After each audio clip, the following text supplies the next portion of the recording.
Kiratpur express news Kiratpur. Samajwadi party के गठबंधन प्रत्याशी मनोज कुमार पूर्व जज के समर्थन में एक विशाल कार्यकर्ता सम्मेलन रविवार की शाम नगर के एक बैंक्वेट हॉल में आयोजित किया गया, जिसमें उमड़ी भीड़ को देखकर विपक्षी खेमे में खलबली मच गई। कार्यक्रम को संबोधित करते हुए प्रत्याशी मनोज कुमार ने कहा कि यह चुनाव हमारे लोकतंत्र और संविधान बचाने के लिए एक जद्दोजहद है। हम एक ऐसे चुनाव के कगार पर खड़े हैं जो सिर्फ एक प्रक्रिया नहीं बल्कि हमारी उम्मीदों व सपनों और इंसाफ के लिए लड़ाई का ऐलान है। उन्होंने कहा कि आपका वोट बेकीमती है, इसको सोच समझकर उपयोग करें। ये समय हमारे लिए एकजुट होने का समय है। उन्होंने वोटों का बिखराव ना कर समाजवादी पार्टी के पक्ष में मतदान करने की मतदाताओं से अपील की। विधायक मनोज पारस ने कहा कि यह चुनाव मामूली चुनाव नहीं है, बल्कि आपका एक वोट सरकार चुनने के लिए बहुत कीमती है, इसका सही इस्तेमाल करना है। उन्होंने एक प्रत्याशी का नाम ना लेते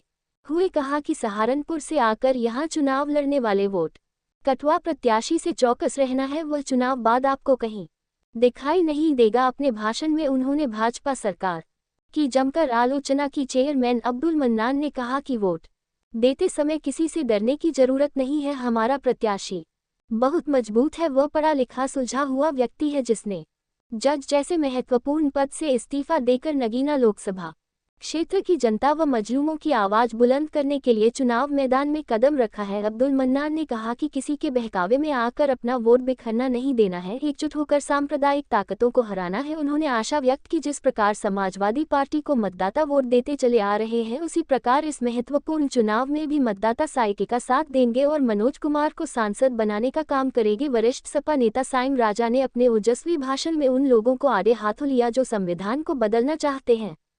उन्होंने कहा कि यह भीड़ वैसी ही भीड़ नहीं है, अखिलेश यादव से प्यार मोहब्बत करने वालों की भीड़ है, इसमें हर वर्ग के लोग शामिल हैं।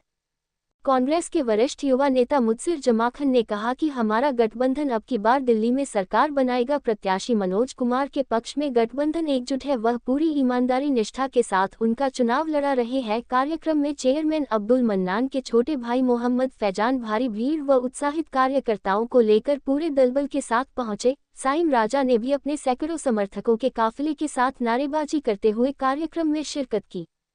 कांग्रेस के लोग भी मुदस्सिर जमा खान के नेतृत्व में कार्यक्रम में पहुंचे। कार्यक्रम की अध्यक्षता लईक प्रधान ने की व संचालन शेख जाहिद व शब्बन जुनेदी ने संयुक्त रूप से किया। कार्यक्रम में आई भीड़ को देखकर सपाई गदगद नजर आए।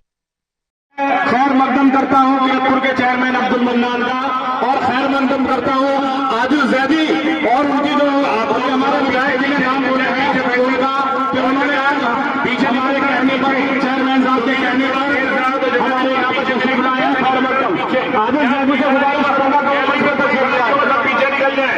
आदिल जैदी मंच पर तशरीफ ले आए। आप लोग भैया सबसे दरख्वास्त है पीछे चले, गैलरी में कोई खड़ा नहीं। उसने राजनीति की शुरुआत कहां से करी है, उसे सोचना होगा।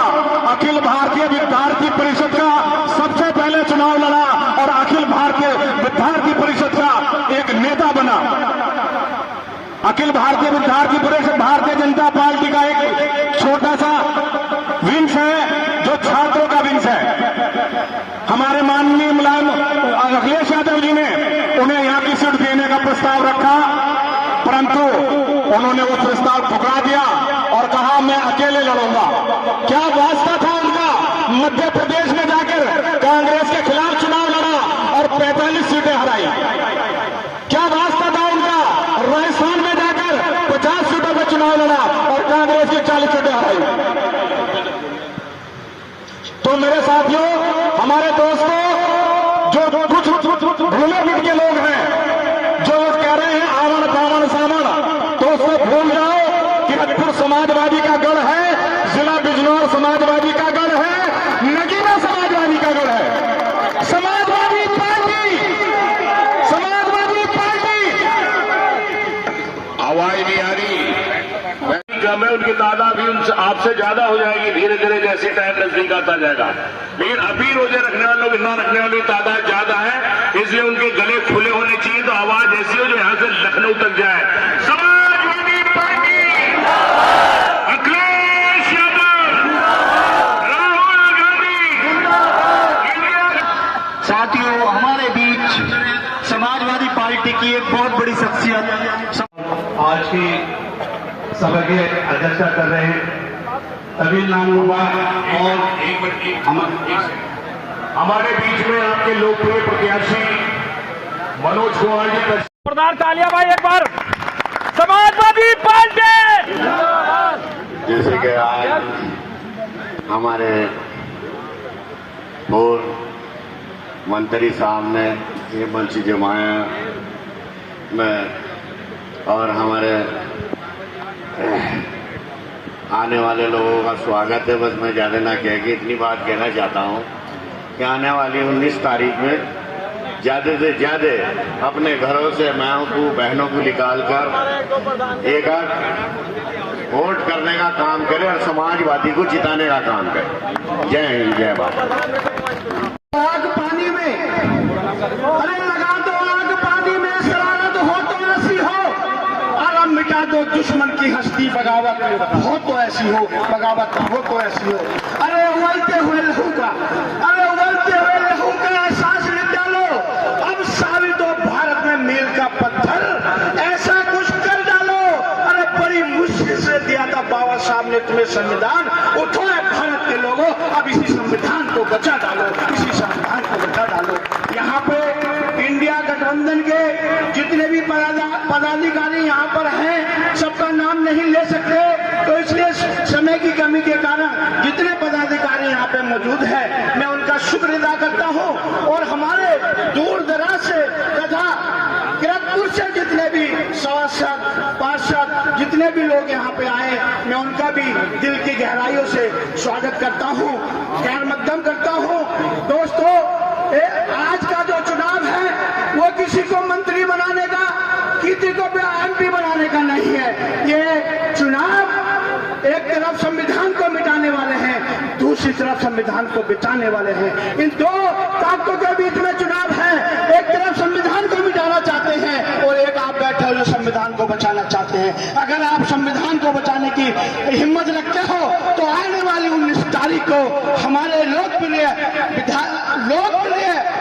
जज साहब मनोज कुमार गौतम जी को 19 तारीख को भारी मतों से जिताकर उनको यहाँ से भेजिए।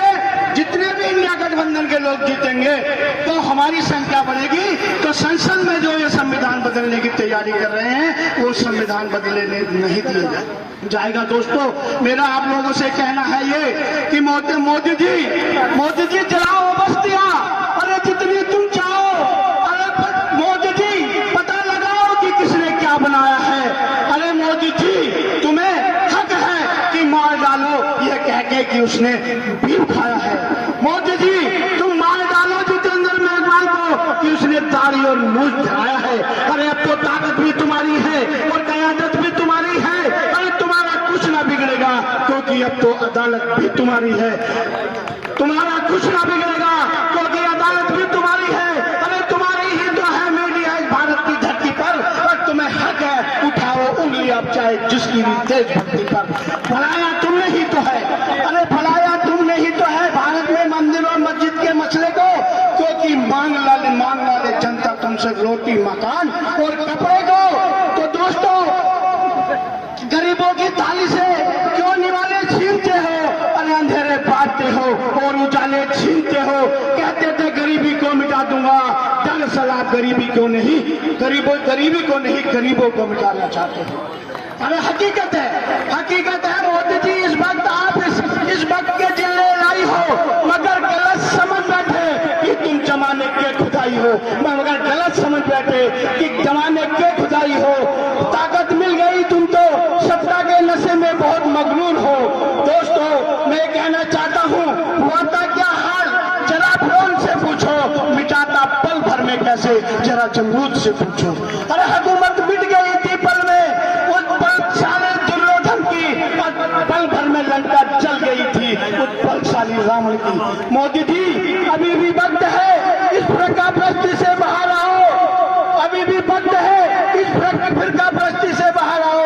अभी भी वक्त है, समझ जाओ। अगर ये सिलसिला रुकता नहीं भारत में कत्ल गारत का, तो एक दिन डूब जाएगा सूरत तुम्हारी भी हुकूमत का। दोस्तों, मैं कहना चाहता हूँ कि फकत शोर मचाने से कुछ फोटो को फड़फड़ाने से कुछ नहीं होगा, समझ जाओ। अब दवाई के मुहाने पर हो, SC/ST OBC माइनॉरिटी, आप इन पाखंडवादियों के निशाने पर हो, आप इन पाखंडवादियों के निशाने से हो। अरे सारे शिकवे, आज सारे शिकवे, सारे गिले भुला के मिलो। अरे दिलों में जो नफरत पाली है उसको गिरा कर मिलो। अगर आज ना मिले तो मिटा दिए जाओगे और पतझड़ के सूक्ष्म पत्तों की तरह हवा में उड़ा दिए जाओगे। अरे ठंडे कमरों हसीन महलों से बाहर निकल के आओ, फिर से तपती हुई सहराओं में चल के आओ। तुम चाहो तो सरकार गिरा सकते हो, पल भर में इस फतेह की एक नई तारीख बना सकते हो। खुद को पहचानो तो सब कुछ अब भी बदल सकता है पल भर में। कृपया अपनी अपनी जगह पर तशरीफ ले, अपनी जगह पर बैठ जाए, स्थान ले लें, क्योंकि समय कम है और फिर उसके बाद अवतार का ही सफा हो जाएगा। तो इसलिए जो लोग इधर उधर खड़े हैं कृपया सामने कुर्सियों पे बैठ लें, और जो बाहर दूर खड़े हैं वो भी तशरीफ ले, अंदर ले। आपके लोकप्रिय प्रत्याशी आ चुके हैं। अब मैं जयंती साहब से चाहूंगा अपनी बात जारी रखें। छोटे आज इस सभा के मुख्य अतिथि माननीय पूर्व जज लोकसभा प्रत्याशी मनोज सिंह जी यहाँ पर किरतपुर की जनता, किरतपुर की आवाम इनका स्वागत करती है, खैर मकदम करती है। और हमारे शहर की नुमाइंदगी करने वाले कातिल कहेगी दुनिया, हम ही को कातिल कहेगी दुनिया, हमारा ही कत्लेआम होगा, हमारा ही कत्लेआम होगा। हम ही से कुओं में खुदवाएंगे पानी, हम ही से 2024 यानी 2024 23 और 24 का सेशन चल रहा है। IMF की रिपोर्ट के अनुसार आप सबके दिलों की जान विधायक मनोज कुमार जी, कांग्रेस के नौजवान लीडर जनाब मुदस्सिर जमा खान साहब, आप सबके चहेते, आप चाहते हैं कि हिंदुस्तान के अंदर ऐसी सरकार हो जो हिंदू मुस्लिम सिख ईसाई को साथ लेकर चलने का काम हो। दोस्तों बुजुर्गों, बार बार एक बात आती है, संविधान, लेकिन उसे बचाने का काम करेंगे। दोस्तों बुजुर्गों, समय कम है, बात तो मैं बहुत करना चाहता हूं, लेकिन रोजे का वक्त है। मैं इतना कहना चाहूंगा आप लोगों से कि आप लोगों ने हिंदुस्तान को बनाने के लिए, आपके बुजुर्गों ने, आपने, आने वाली नस्ल ने जो हमें कुर्बानी दी है। शुक्रिया साहिम भाई का, बहुत अच्छे विचार, बहुत अच्छी बात। नहीं, मैं एक बात कहना चाहता हूँ, ये हिंदुस्तान के मुस्तकबिल का चुनाव है, ये आने वाली हमारी नस्ल का चुनाव है। और से सुनो, अगर घर बैठे रहोगे तो आने वाली नस्ल को क्या देने का काम करोगे? बात इस बात की नहीं है, हमने झेला, हमारे बड़ों ने झेला, हमारे बड़ों ने हिंदुस्तान को आजाद करने का काम किया, हम हिंदुस्तान को बचाने का काम करेंगे। अपनी नस्ल को हम हिंदुस्तान को बचाकर देने का काम करेंगे। दोस्तों बुजुर्गों, मैं बहुत कुछ कहना चाहता हूँ, टाइम कम है। मैं चाहता था कि मुझे पहले वक्त मिले, मेरे अंदर, दिल के अंदर बहुत बड़ी आग है। मैं आप लोगों से वही क्या कहना चाहता हूँ कि जो आग मेरे अंदर है वो आपके अंदर भी होगी। अगर आपके अंदर आग है तो अपनी आग वोट के जरिए से पूरा करने का काम करें। आपको सिर्फ इतना करना है कि अपना वोट नहीं बांटना। अगर आपने वोट बांट दिया तो फिर कुछ नहीं हो सकता। वोट बांटने के मिसाल में आपको देता हूं, थोड़ा बैठ लो भैया, बैठ लो, बैठ।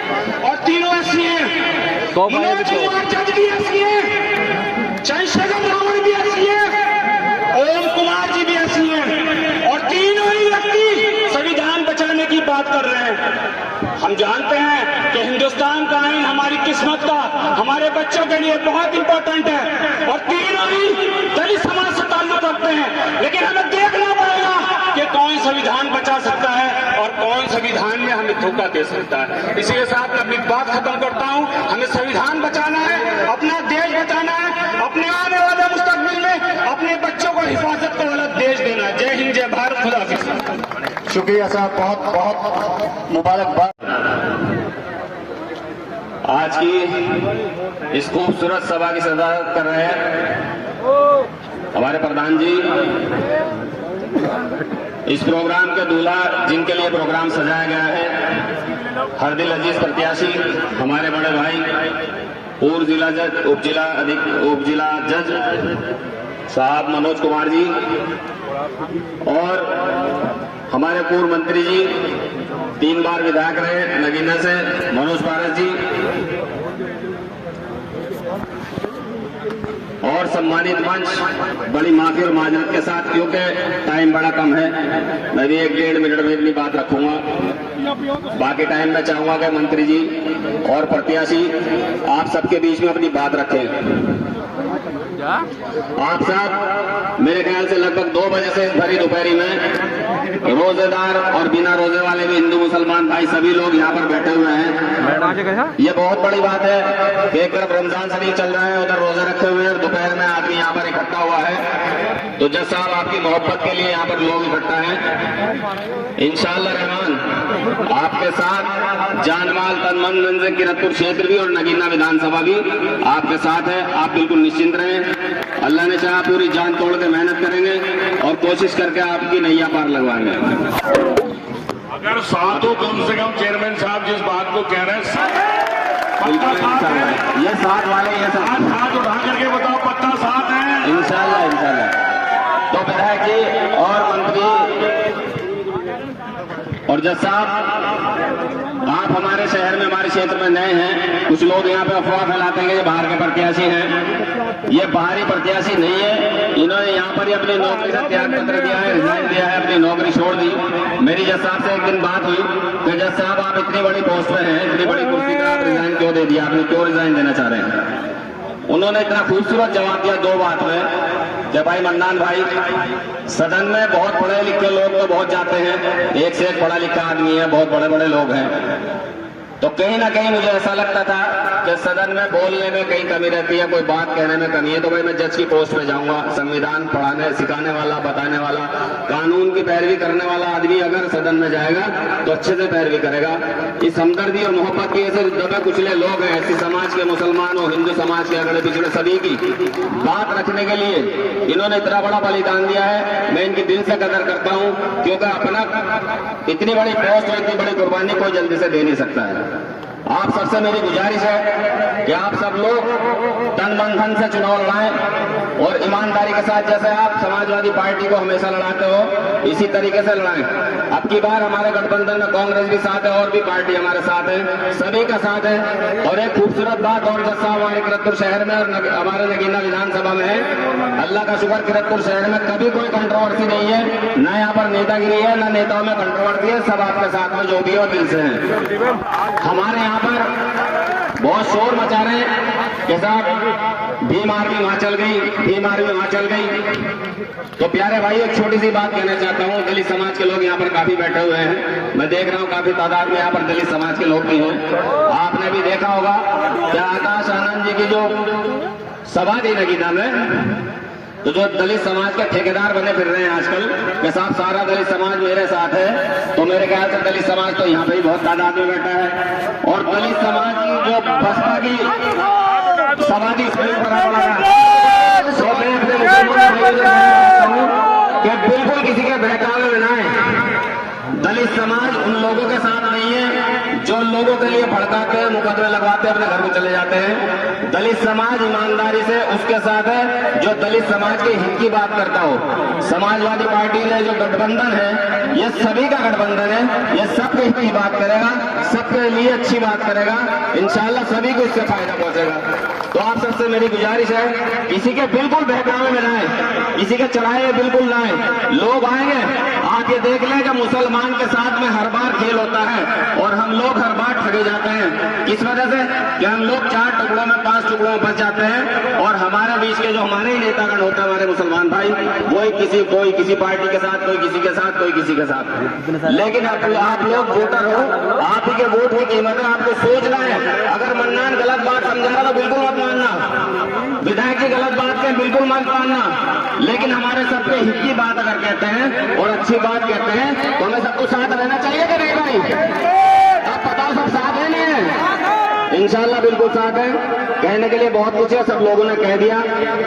और विषय दौर भी उलझा है तो मसल डाला है और जिस दौर को चाहोगे बदल डालो।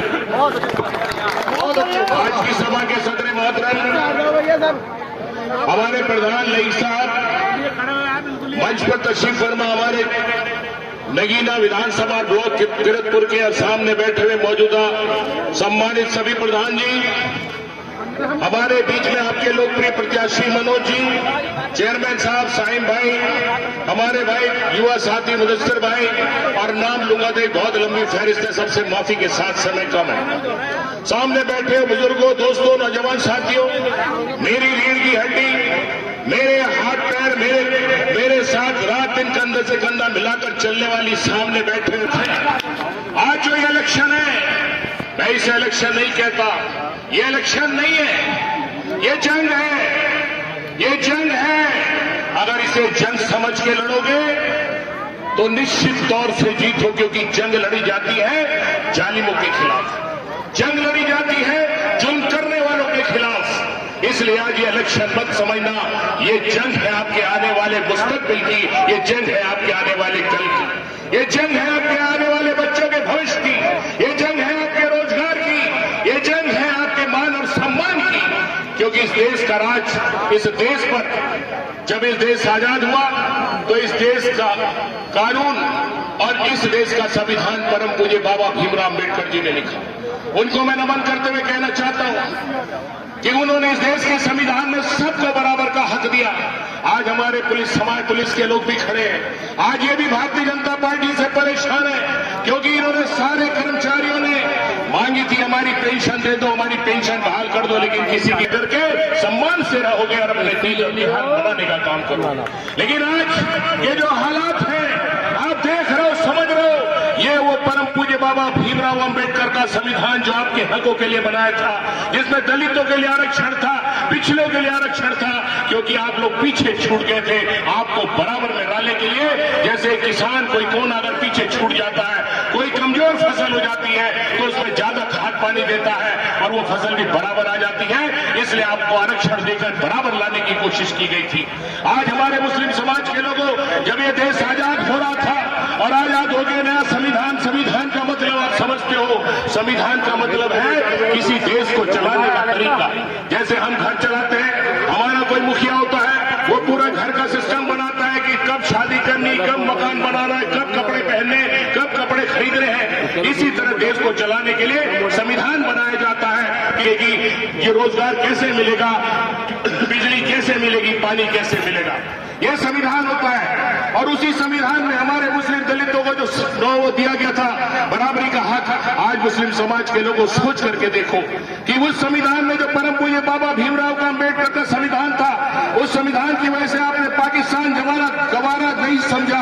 आपने कहा हमारी यहाँ पर, हम यहीं पर रहेंगे, क्योंकि जब हमें इस देश में सम्मान मिल रहा है, हमारी इबादत का यहाँ पर है, हमारी जमीन जायदाद यहाँ है, तो हम दूसरे मुल्क में नहीं जाएंगे, बल्कि इस मुल्क में इसलिए रहेंगे क्योंकि हमें यहाँ बराबर का हक मिल रहा है। लेकिन आज उसी संविधान में सोच करके देखो कि आपको क्या हक मिल रहा है। जब ये परम पूज्य बाबा भीमराव के अम्बेडकर के संविधान में ये कर रहे हैं, सोच करके देखिए, अभी कुछ दिन पहले ये मोबाइल बहुत काम की चीज है, बहुत काम की है, लेकिन ये मोबाइल जितनी काम की है उतना नुकसानदेह इसलिए है क्योंकि जब से मोबाइल आया हम लोग की याददाश्त खत्म हो गई। हम सुबह का खा के शाम को याद नहीं रखते, शाम का खा के सुबह को याद नहीं रखते। आपको याद करना होगा, केवल 1 साल पहले की बात है। 1 साल पहले इलाहाबाद में 2 भाइयों को सरेआम गोली मार दी गई। अरे मैं कहना चाहता हूं, हमारी पुलिस है, कानून है, समझ जो उनके जो गुंडा है, बदमाश है, चोर है, डकैत है, उनके लिए जगह जगह अदालतें बनी है। अगर कोई गुनाह करता है तो उसको अदालत से चाहे फांसी दे दो, लेकिन ये कौन सा कानून है कि आप सड़कों पर गोली लगवा दोगे। आपसे कहना चाहता हूं, अभी कुछ दिनों पहले, 4-5 दिन पहले की बात है, सारा परिवार उनका चीख रहा है, मुख्तार अंसारी जी का सारा परिवार चीख रहा है कि हमें स्लो पॉइजन दिया गया है। इनके भाई को स्लो पॉइजन दिया, पॉइजन देते देते इनको जान चली गई, लेकिन कोई वहां पर जांच नहीं हो रही। आपसे कहना चाहता हूं, अगर वो गलत थे तो कानून के तहत फांसी मिलनी चाहिए थी, लेकिन किसी को जहर देके मारने की इजाजत किसी को कानून नहीं देता। लेकिन आज यही मैं इसलिए कह रहा हूं कि जब इस संविधान में अभी दिल्ली में नमाज हो रही थी, आप देख रहे कि नमाज के समय वक्त किस तरह से लोग उनको को लाते मार रहे हैं। अरे भाई, ये परम पूज्य बाबा भीमराव अम्बेडकर का संविधान है, उसमें बराबर का हक था। जब उसमें बराबर के हक में आपके साथ ये जाति हो रही है, तो सोच करके देखो कि जिस दिन इनका बनाया हुआ संविधान लागू हो जाएगा तो आप लोग कहां खड़े होंगे, आपके साथ कितनी जातियां होंगी। इसलिए चुनाव मेरा नहीं है, ये मनोज जी का नहीं है, ये चुनाव यहां बैठे हुए सबका है। अगर इस चुनाव को जंग समझ के लड़ोगे तभी इस देश में सम्मान से रह पाओगे। अगर जंग समझ के नहीं लड़ोगे तो कोई सम्मान नहीं मिलेगा। आज सीए लागू हुआ है, कल को एनआरसी लागू होगा, और जब एनआरसी लागू होगा तो देते फिरना अपनी अपनी जमीन का ब्यौरा, देते फिरना अपने अपने मकान का ब्यौरा, कहां से लाओगे? और जब नहीं ला पाओगे तो डिटेंशन सेंटर बनाए जाएंगे, और उस सेंटर में रहने वाला कोई बाहर का नहीं होगा, वो आप लोग होंगे जिन्हें छोड़ दिया जाएगा उस सेंटर में। न नमाज पढ़ने का हक होगा, न खाने का हक होगा। इसलिए कहना चाहता हूं कि ये चुनाव अगर है तो दलित समाज के लोगों आपका है। अपने बच्चों को अगर नौकरी पे देखना चाहते हो, आपको मैं जानता हूं, आप सोच करके देखो, आपके पास तो ना जमीन है ना जायदाद है, आपके पास तो सिर्फ एक सपना है, और वो सपना बाबा साहब ने दिखाया था कि उस सपने में अगर मेरी 5 औलाद है, उस 5 औलाद में से एक औलाद भी पढ़ लिख लेगी और सरकारी नौकरी पर चली जाएगी तो उसको पूरा परिवार समझ जाएगा। आप लोग सोच के देखो, जब आरक्षण नहीं मिलेगा तो आरक्षण के बगैर आपका कोई नौकरी नहीं मिल सकती। आज जो आपका बेटा यहां से विधायक बन के बोल रहा है, ये इसीलिए बोल रहा है क्योंकि बाबा साहब की व्यवस्था में आरक्षण था। अगर आरक्षण नहीं होता तो कोई मनोज पारस को विधायक नहीं बनाता, कोई जज साहब को जज नहीं बनाता, कोई चेयरमैन साहब को चेयरमैन नहीं बनाता। उस आरक्षण को भी अगर खत्म कराना चाहते हो, नई लोकसभा बनी है, उनका सपना है दिल्ली में नई लोकसभा बनी है, नहीं बनी? वो नई लोकसभा सिर्फ इसलिए बनाई गई है, उनका सपना है कि नई लोकसभा में नया कानून हो। और वो तो कहते आ रहे हैं कि 1 नेशन 1 इलेक्शन, 1 नेशन 1 इलेक्शन का मतलब है एक इलेक्शन हो, सारे प्रधानों के इलेक्शन खत्म, बीटीसी के इलेक्शन खत्म, मेंबरी के इलेक्शन खत्म, चेयरमैन का इलेक्शन खत्म, सिर्फ राष्ट्रपति का चुनाव होगा और वो खुद बन जाएंगे। और सोच के देखना, अभी हमारे बहुत से प्रधान भी और गांव के लोग कहते हैं हमारी सड़कें खराब है, हमारे पानी की व्यवस्था नहीं है, हमारे बिजली नहीं आ रही। सोच के देखो, जिस दिन इलेक्शन खत्म हो जाएंगे तो फिर मनोज पारस का चेयरमैन साहब कोई आपका फोन नहीं उठाएगा, कोई आपके बीच में नहीं जाएगा। जिन हालात में रहना हो रहो, इसलिए लोकतंत्र को अगर बचाना है, अगर लोकतंत्र को बचाना है तो 19 तारीख को मनोज साहब को जिताना पड़ेगा, तभी लोकतंत्र बचेगा, और नहीं तो कोई लोकतंत्र नहीं बचेगा, कोई इलेक्शन नहीं होगा फिर आपका। इसलिए आपसे कहना चाहता हूं, और आज बड़े दुख के साथ मुझे एक बात और कहनी है कि बहुत सारे लोग, मैं उनका नाम भी नहीं लेना चाहता, कि वो सहारनपुर से जो आए हैं, अरे उनकी चर्चा करते हैं कि सहारनपुर वाले का बहुत जोर है। कहां से किस चीज का जोर है? अरे जोर से पहले समझ के तो देखो, उसके पीछे की हैसियत तो देखो, उससे पीछे का कारण तो देखो, किसको वोट देने जा रहा हो, किसको कहने जा रहा हो। और वो क्या कहते हैं कि मैं अकेला 100 पर भारी, मैं लड़ूंगा आपकी लड़ाई, मैं आपके हकों की रक्षा करूंगा। अरे आज केजरीवाल की हैसियत देख लो, दिल्ली के मुख्यमंत्री, 100 विधायक, एमपी, मंत्री होने के बाद लाखों लोगों की पार्टी, अभी रैली देखी थी आपने, कितनी बड़ी रैली हुई थी, लाखों लोगों की पार्टी वहां पर नहीं लड़ पा रही, उन्हें जेल में डाल दिया गया। और हमारे लोग कहते हैं कि सहारनपुर वाला हमारी लड़ाई लड़ेगा, 100 वो लड़ नहीं पा रहे। बराबर में सोरेन, झारखंड के मुख्यमंत्री, उनकी पार्टी, उनके विधायक, वो तो लड़ नहीं पा रहे, और हमारे लोग कहते हैं वो हमारी लड़ाई लड़ लेगा। सोचना चाहिए कि आज उससे भारतीय जनता पार्टी से लड़ने के लिए 28 लोगों को, 28 दलों को प्लेटफॉर्म पे आना पड़ा, एक गठबंधन बनाना पड़ा, तब नहीं लड़ पा रहे, तो एक अकेला कहां से लड़ेगा? सोच करके तो देखो, सोच करके तो देखो किसकी बात कर रहा हूं। जब अकेला 28 लोग मिलकर नहीं लड़ पा रहे तो अकेला कहां से लड़ेगा? और वो भी अभी कुछ दिन पहले देख करके सोच के देखो कि अभी हर खंबे पर उसका फोटो लगा था, हर खंबे पर, नगर पालिका कोई सी हो, कोई सी विधानसभा हो, सारे खंभों पर फोटो। अरे चेयरमैन साहब भी बहुत पैसे, 3 बार चेयरमैन हो गए, हम भी 3 बार विधायक हो गए, और भी बहुत सारे लोग लड़ने वाले। हमारी तो हिम्मत नहीं कि हर खंबे पे फोटो लगवा दे। आखिर सहारनपुर के लोगों से पता तो करो कि कितनी बड़ी इंडस्ट्री है उनकी, कितने कितने करोड़ों का कारोबार करते हैं। आखिर कहां से वो पैसा आ रहा है कि हर खंबे पर फोटो लगेगा? कौन दे रहा है वो पैसा? सोच करके देखो, तभी कहता हूं ये मोबाइल इतनी बुरी चीज है जिसने याददाश्त खत्म कर दी।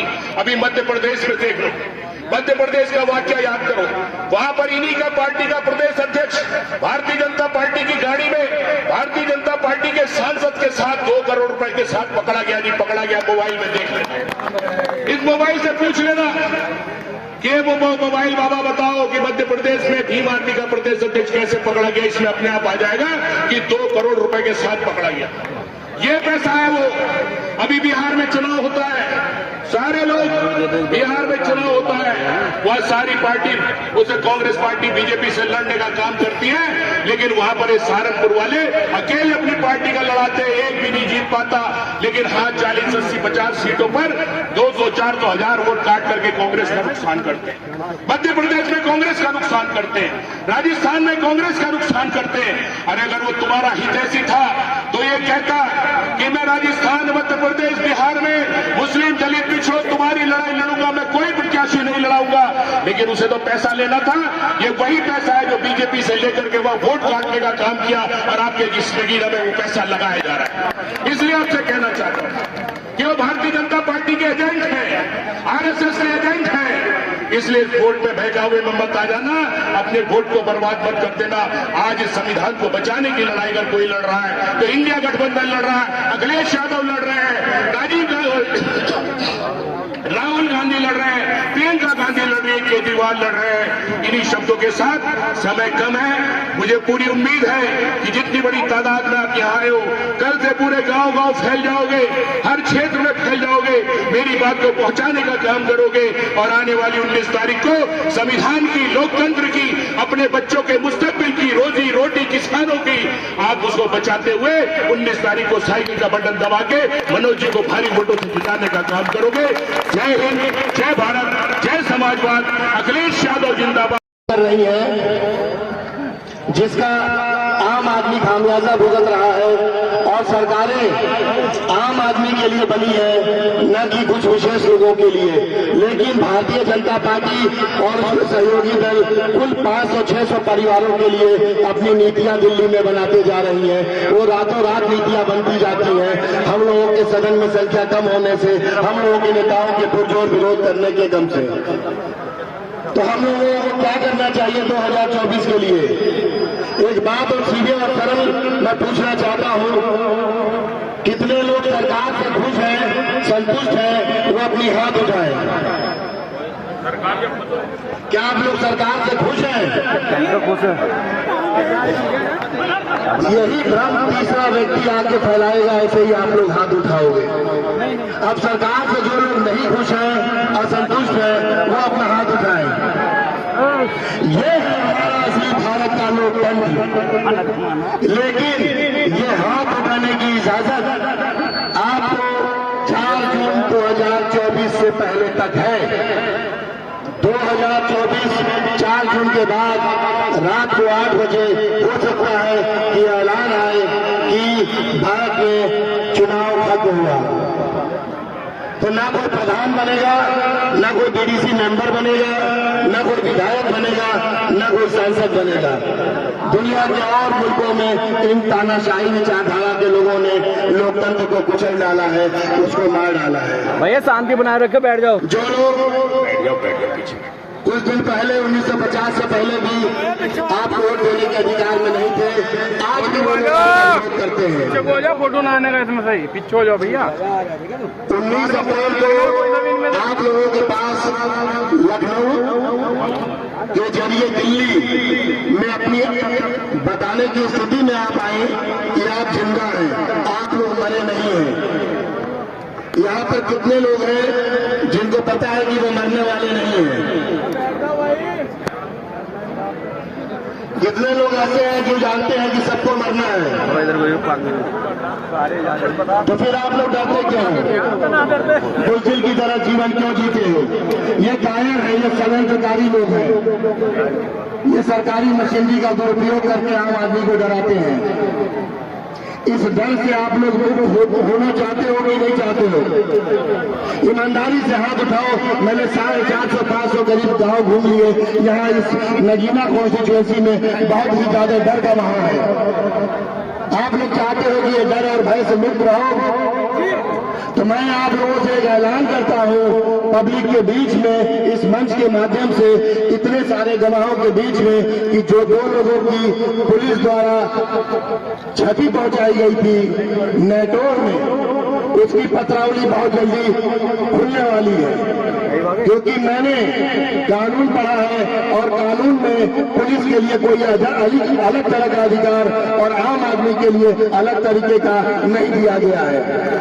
जो गलत करेगा वो जेल के अंदर जाएगा, चाहे वो जिले का कप्तान हो, चाहे वो थाने का एसएचओ हो, चाहे कांस्टेबल हो। ये आपकी रक्षा करने के लिए है, न कि आपका शोषण करने के लिए है और आपसे धन उधारी करने के लिए है। आप लोगों को मैं ये यकीन दिलाता हूं कि नगीना से ये डर बहुत जल्दी खत्म होने वाला है। 2-3 का इलाज हो चुका है और सब इलाज होना शुरू हो चुका है। आप लोगों की चुप्पी इस मुल्क को धीरे धीरे चुप करते जा रही है। तो ये चुप्पी तोड़िए, बोलना सीखिए। पार्लियामेंट के गुंबद में अरबी भाषा में लिखा हुआ था कि जो कौमें बोलेंगी नहीं, जो कौमें संघर्ष नहीं करेंगी, उसको आने का यहाँ पे हक अधिकार नहीं होगा।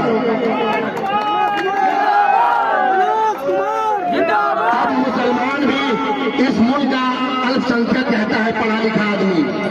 मुसलमान भी अपने को पब्लिक मंचों से अल्पसंख्यक कहता है, उसको मुसलमान कहने में भी डर लगता है। तो इसी तरह का डर चाहते हो क्या आप लोग? तो इस तानाशाही सरकार को 2024 में पूरी तरह बदल दो।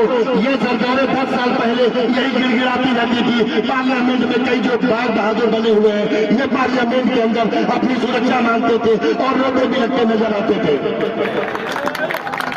आप लोग माननीय कांशीराम साहब की एक बात बार बार याद आती है, जिसका समाज कमजोर होता है उसका नेता कमजोर होता है। तो क्या आप लोग कमजोर हो? जोर से बोलिए, आप लोग कमजोर हो? तो यकीन मानिए आपका नेता भी कमजोर नहीं होगा और आखिरी दम तक आप लोगों के साथ में आगे बढ़ते रहेगा। हमने नौकरी बहुत शानदार तरीके से की, आप में आप डाल के की। आप लोगों का नेता हर मुसीबत में आप लोगों के आगे रहेगा। इन्हीं सब बातों के साथ मैं एक आखिरी अपील करता हूं, जहां इलेक्शन कमिश्नर रातों रात बदले जाते हैं, सुप्रीम कोर्ट के आदेशों की अवहेलना की जाती है, पब्लिक मंचों से कॉर्पोरेट मीडिया जिसको नहीं दिखाती, और कॉर्पोरेट मीडिया के बाबत में बहुत कुछ नहीं कहना चाहूंगा। यहाँ पर जो स्थितियां इस मुल्क में ले आया है उन लोगों ने, उनको भी इसका खामियाजा भुगतना पड़ेगा। कुल 25 परिवार इस मीडिया को, पूरे देश को कब्जा करके बैठे हुए हैं। और सोशल मीडिया के भाई बहनों को मैं धन्यवाद देना चाहता हूं, जो आप आम आदमी के दिल की धड़कन तक पहुंचकर आवाज पहुंचा रहे हैं। आप लोग एक साजिश के तहत 19 अप्रैल को जुमे का दिन चुनाव रखा गया है। दूसरा चरण भी जुमे के दिन रखा गया है, फ्राइडे के दिन। तो फ्राइडे के दिन 12 से 2 के बीच में कौन लोग मस्जिद जाते हैं नमाज पढ़ने, ये हमें और न आपको बताने की जरूरत है। जुमे की हमारी आप लोग सरकार की साजिश को, फिल्मी सरकार की साजिश को फेल करिए और अपनी वोट ज्यादा से ज्यादा दिलाइए। और घरों से नहीं, इस मुल्क में हरेक भारत के नागरिक को बोलिए कि भारत का संविधान तुम्हारे खतरे में है और ये तुम्हारा आखिरी वोट देने का हो सकता है समय हो। यह सोच के आप लोग वोट दीजिएगा, बटन दबाइएगा।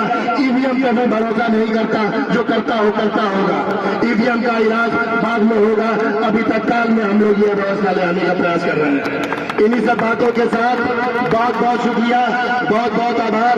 एक बात मैं और कहना चाहता हूं, जो लोग, चूंकि मुझे 1 महीने से भी कम का समय चुनाव प्रचार में मिला, तो कुछ चेयरमैन नाराज है, कुछ प्रधान नाराज है, कुछ बीडीसी सदस्य नाराज है, कुछ जिला पंचायत सदस्य नाराज है। नाराज होकर वो किसी तीसरे के पास जाके भूल भटक रहे हैं। मैं उनके लिए एक मैसेज देना चाहता हूं और संदेश भी देना चाहता हूं कि अगर भारत गुलाम होगा तो आप लोगों के दिल में दर्द होगा कि काश काश आप लोग संविधान के साथ होते और जब मुल्क में संविधान विरोधी, संविधान को मानने वाले लोगों के बीच में हो रहा था तो आप अप्रत्यक्ष रूप से भाजपा को सपोर्ट कर रहे थे।